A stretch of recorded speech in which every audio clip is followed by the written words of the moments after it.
Hey everyone, welcome back to a new video. Today is going to be the first video in a new series called Flip It Thursday here on my channel.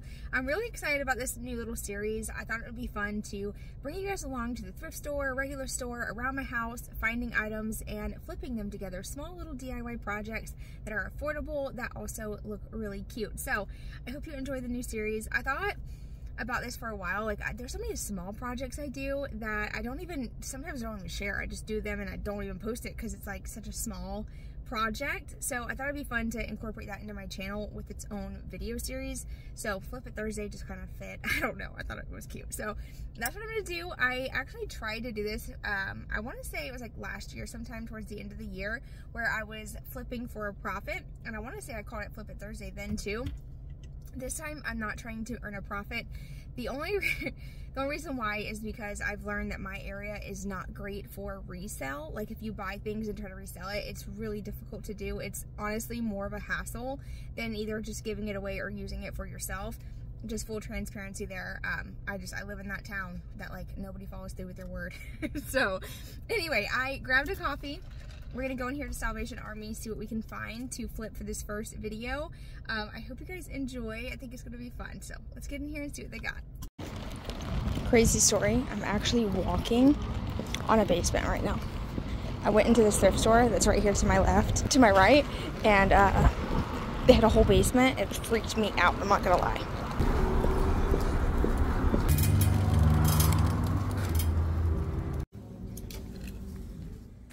This jacket caught my eye from a mile away. As soon as I saw that denim and the white sleeves, I was like, ooh, that's for me. And $5? Can't beat it. So I grabbed it. I also went over here to the furniture to see if there was anything I could flip and share with you guys, but not just share with you. I know earlier I was talking about how it's not my goal to go out and flip furniture for a profit, and that is true. However, if there is ever something that I know I'm getting such a great deal on it and I can turn around and make some money, girl, you best believe I'm gonna do it. But I try to be mindful of the things that I'm purchasing to do that. I've went through plenty of dressers trying to flip and resell, plenty of nightstands. It's a lot harder than it seems, at least in my area, but that's just a whole nother story for another day. Anyway, I also wanted to point out, I always find these candle holders with all the candles usually. Highly recommend grabbing one if you're looking for some spooky Halloween decor. I'll show you guys how to transform a candle holder like that in just a little bit, because I did in fact grab that one, especially when I saw it was only $5 and it had all the candles with it. I was like, what? And they're the battery operated kind, so I love those. I'm not a huge fan of burning like regular candles, so anything battery operated or solar powered is definitely my jam. But then I always check the frames. You just never know. You could find one of the most beautiful gold frames you've ever seen in your life at a thrift store, because I've found them, but they are just few and far between, I can tell you that. But I always just take a peek just to see. And I have noticed that thrift stores are hit or miss when it comes to all pricing. Sometimes everything is super cheap, and sometimes it's really expensive and it doesn't even make sense. I've seen Dollar Tree items listed for like $5 at times. And sometimes I'll even go up to the counter and I'll tell them that, like, hey, this is a Dollar Tree item, will you take 50 cents? And don't be scared to do that, because you can. And sometimes the cashiers will mark it down, and sometimes they tell you that they can't. It just really depends on the store. But I'm never scared to ask for a good deal.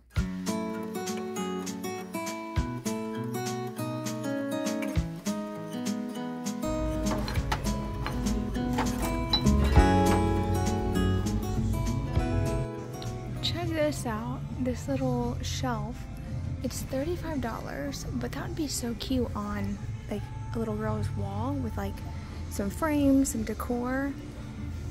I really like that. Okay, these are great. 15 bucks? I like those a lot. They're a little too tall for my kitchen though. But I love the back of these.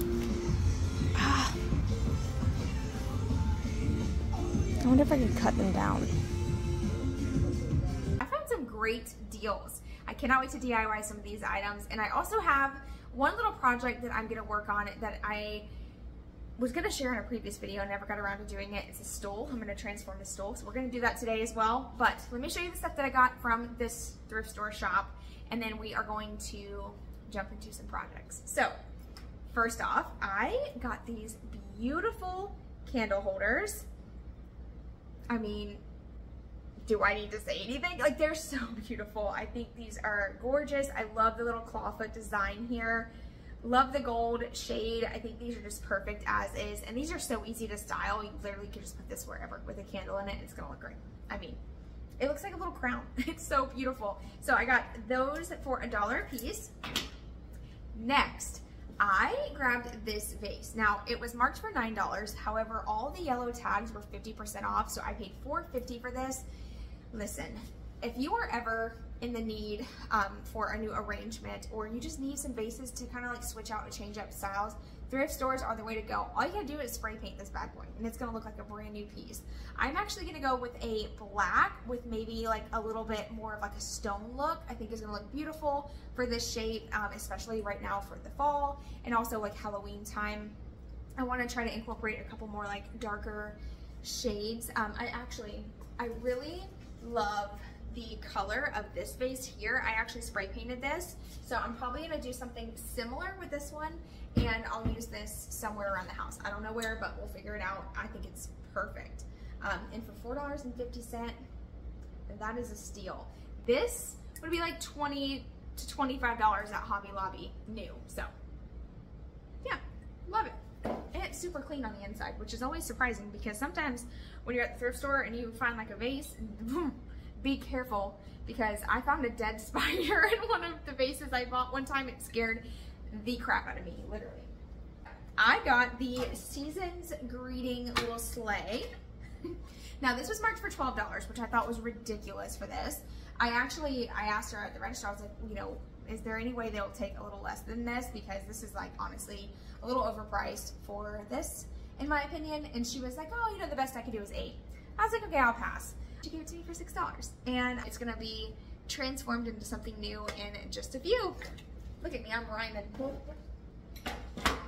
All right, next up, this is super heavy, so I'm not gonna hold this for very long, but this is gonna turn into a Halloween spooky candle situation very, very soon.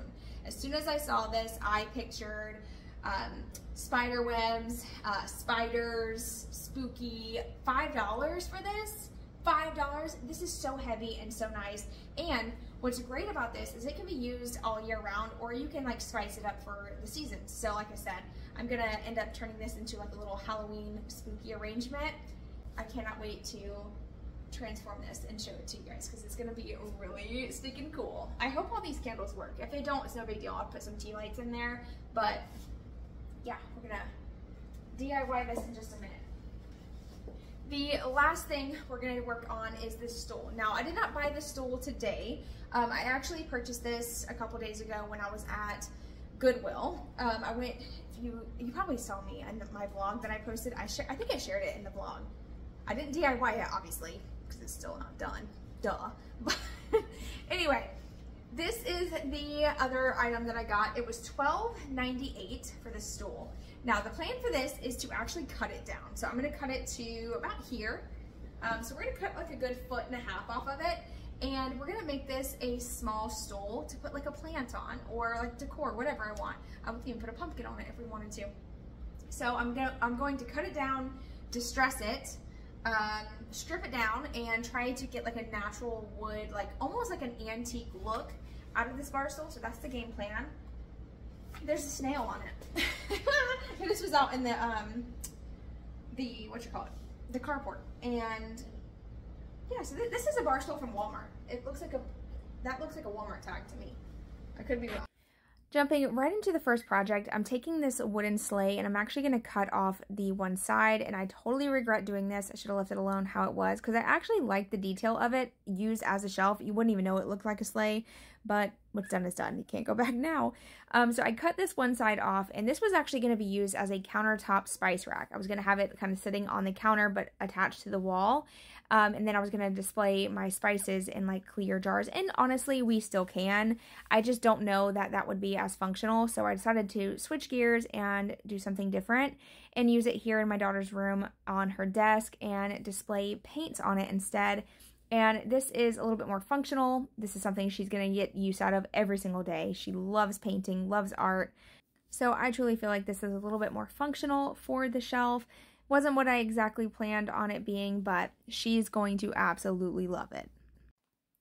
Moving on now to the bar stool, we are going to cut the legs down and make this a lot shorter, make it more of like a step stool size. I wanted it to be, functional as a step stool, but also to be able to use as decor whenever we are storing it. So I went around with a tape measure and just measured out where I wanted to cut and made a line, and then I dropped this off right here on the back porch with the saw for my husband to cut.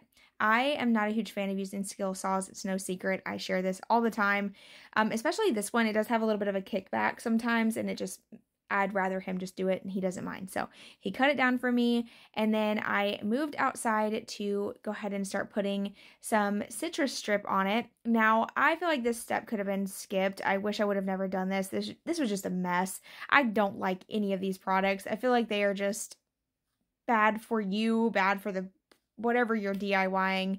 I keep trying to find good products that strip like the varnish off and make it easier to sand down and stuff, but every time I use this, I regret it. So definitely getting rid of this for good. But I did add that stripping agent all over. I put it in a trash bag, and this is what I was left with. It didn't do anything. It's probably more so meant for like paint. It didn't remove any of the glossy finish, so I still ended up having to sand it all down, and it didn't make my job any easier. To be honest, it just added an extra step that was unnecessary, but you live and learn. So I got it all cleaned off. I'm now just sanding down some of that finish. Not all of it though. I will say that I kind of did like a rough sanding job, which was on purpose. I wanted this bar stool or stool to have more of a variation of colors to make it look a lot older and a lot more antique. And that is also why I am beating it up with a hammer. If you're ever angry, find you an old piece of furniture and just hit it with a hammer. I'm just kidding. No, but it really was actually a lot more fun than I expected to beat the stool up. But I got it beat up, and then I went ahead and sanded down all the rough edges to make sure no one gets a splinter. And then we are going to rough it up a little bit more here and there. I wanted it to be obviously old looking. I didn't want it to look like a new bar stool. And then once I got it roughed up enough, I went ahead and went in with a white wax, roughly putting this on. As you can see, it's not perfect. Like I mentioned, the goal is to give more of a variation of color. I didn't want it to be matchy-matchy. I wanted it to look like an old faded bar stool.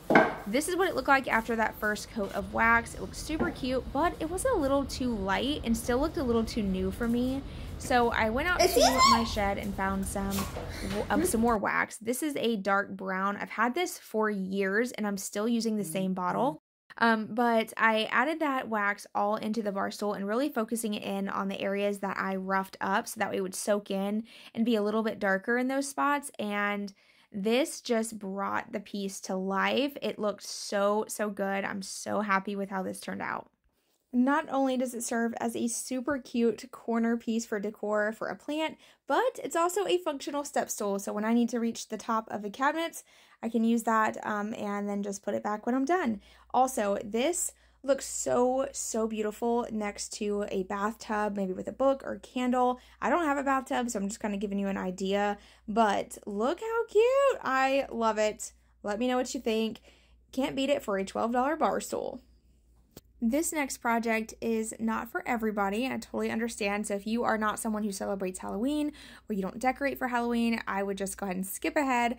But we love Halloween. We always have. October is one of my favorite months of the year. And I'm going to transform this candle holder into a spooky decor piece for Halloween. First thing I'm doing is just going into my bin of Halloween decor, and I had some old spider webs here, and I'm just kind of stretching these apart, and I'm going to wrap these all around the candles.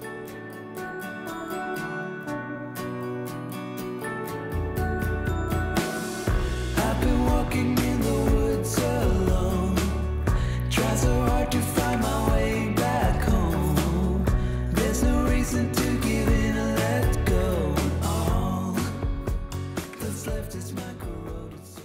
Now, this next step you do not have to do. This is a step you can totally skip. It's still going to look spooky and cool, but I wanted to go the extra mile just to show you that this is possible. I've seen people do this with a hot glue gun, but I don't have any hot glue on hand and I didn't feel like going to the store, so I grabbed some caulk and make sure it's paintable, and I am just rubbing this all along the edge of the candle to make it appear that these are real candles that are melting. The only downfall between using the caulk instead of the hot glue is the fact that the caulk takes forever to dry. So just keep that in mind. If you are going to do this, just know it's going to take a hot minute to fully cure. However, I didn't wait for mine to dry. I'm going to be honest. I don't have time for that. So I went ahead and painted mine, although it wasn't dry. And I was just super duper careful to make sure I didn't touch it whenever I transferred it into the house. Chase my tail around a tree or two. Still I hope to see the rise of dawn when you are walking in beside me too. It's creeping up under my skin. The fear of never seeing you ever again. It's creeping up. Now I'm going in with some black spray paint, and we are going to make this look spooky because right now it's not looking very spooky. It looks like I dipped the candles in ice cream. So I'm spray painting these with matte black spray paint that I had on hand. Honestly, this can was almost empty, so I just finished it off and just roughly painted them. They didn't have to be solid black. The goal was just to make it look old, creepy, you know, spooky. So once I got that done, I let it dry, and then I carried it inside to style it here in the dining room. Now, once I got it in place, I just stretched the spiderweb up around the mirror and along the buffet cabinet, just kind of working the spiderweb around to make it look like it's been here for a long time. That was the goal. I also added this old book that I thrifted that looks like the book from Hocus Pocus. I love it so much. And then my dog was obsessed with the spiderweb. He's so freaking cute. This is Knox, by the way. He's our puppy. He's the newest member to the family, and he's a whole handful. And that's him barking in the background, in case you're wondering. Alright, so here's how that candle holder turned out, turning it into some spooky Halloween decor. I think it turned out really, really neat. Definitely looks spooky. The kids loved it, so that was cool. But now I'm going to go ahead and spray paint this vase. This is the one that I got half off for, it was $4. And originally I was going to spray paint it this stone spray paint first and then paint over that with the bronze. But I realized that this paint was not as textured as I thought it was going to be, so I decided to spray paint the entire vase bronze first and then spritz it with the stone spray paint to kind of give like a variation in color, and that's what I'm doing here. And then I went back over it again with a little bit of bronze, leaving a tiny bit of that cement textured spray paint behind. Not a whole lot, just enough to kind of create that variation in color. And then this is how it turned out. And this is what it looks like styled inside. As you can see, it looks much darker in the house than it does in natural lighting. But in person, it definitely has some beautiful color to it. I love how this turned out. Alright y'all, that's going to be it for today's video. I hope you enjoyed the new Flip It Thursday series. I'm really excited about bringing this onto my channel and sharing more small, affordable DIY projects. You don't want to miss next week's. I'm so excited about next week's project. So I can't wait to share it with you guys. But thank you for being here. I hope you enjoyed the vlog, and I'll see you in my next one. Bye, y'all.